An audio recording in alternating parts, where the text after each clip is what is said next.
12ஆம் வகுப்பு கணிதம் அலகு 7 வகைநுண் கணிதத்தின் பயன்பாடுகள் பயிற்சி 7.5இல் முதல் கணக்கு பார்க்கலாம். கீழ்காணும் எல்லைகளை தேவைப்படும் இடங்களில் லோபித்தாலின் விதியை பயன்படுத்தி காண்க என கேட்கப்பட்டுள்ளது.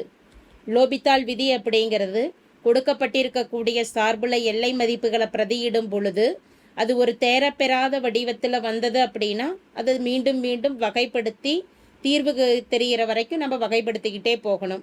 அந்த தேரப்பெறாத வடிவம் அப்படிங்கிறது என்னதுன்னா 0/0, இன்ஃபினிட்டி பை இன்ஃபினிட்டி, ஒரு 0 பெருக்கல் இன்ஃபினிட்டி, இன்ஃபினிட்டி மைனஸ் இன்ஃபினிட்டி, இந்த அமைப்புகளில் வரதெல்லாம் தேரப்பெறாத வடிவங்கள்னு நம்ம குறிப்பிடுவோம்.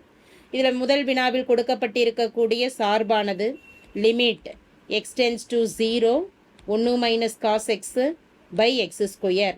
இதில் நேரடியாக எல்லை மதிப்பை பிரதியிடலாம். எக்ஸின் மதிப்பானது 0ன்னு பிரதியிடும் பொழுது 1 மைனஸ் காஸ் 0 எக்ஸிற்கு பதிலாக 0 என பிரதியிடும் பொழுது காஸ் 0 மதிப்பு 1.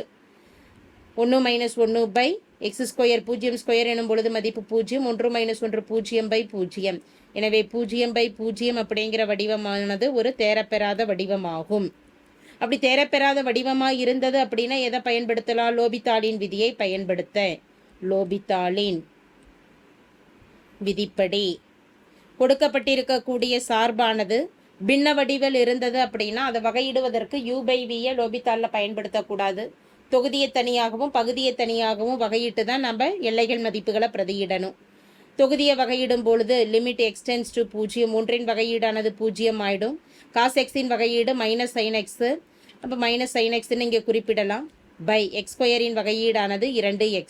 இதை சுருக்கும் பொழுது லிமிட் எக்ஸ்டென்ஸ் டு 0, 0த்திற்கு மதிப்பில்லாத விட்டுறலாம். Minus into minus plus sine x by 2x.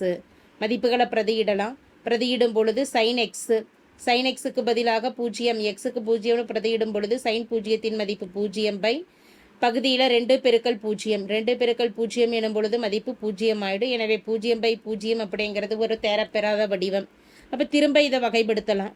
வகைப்படுத்தும் பொழுது சைன் எக்ஸின் வகையீடானது காஸ் எக்ஸு, சைன் எக்ஸின் வகையீடானது காஸ் எக்ஸு பை 2 பெருக்கல் எக்ஸை வகைப்படுத்தும் பொழுது மதிப்பு 2.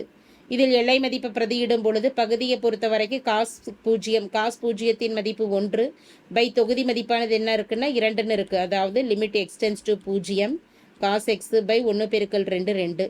பகுதி மதிப்பு 0, காஸ் 0 மதிப்பு 1 பை தொகுதியில், அதாவது தொகுதி மதிப்பு காஸ் 0 மதிப்பு 1, பகுதியை பொறுத்த வரைக்கும் 2 அப்படிங்கிற மதிப்பு மட்டும்தான் இருக்குது. எனவே 1/2 என்பது தேவையான மதிப்பு ஆகும்.